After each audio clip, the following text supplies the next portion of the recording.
Сәлем талапкерлер.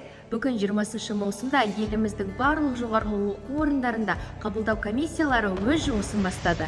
Егер сіз ұбт-ны тапсырып қойып грант конкурсына қатыспаймын деп шешсеңіз, онда сіз ЖОО-ға қабылдауға құжаттарыңызды бүгіннен бастап тапсырсаңыз болады. Егер сіз грант конкурсына қатысамын деп жоспарласаңыз, онда грант конкурсына өтінішті 13-20 шілде аралығында тапсырасыздар. Сол кезеңде сіздер мамандықтар мен жоғарғы оқу орындарын таңдайсыздар. Грант конкурсына құжаттарды кез келген жоғарғы оқу орнының қабылдау комиссиясы арқылы тапсыруға болады. Тіпті сол жоғарғы оқу орнын таңдамаған жағдайда министрлік грант егерлерінің тізімін 10 тамызға дейін жариялайды.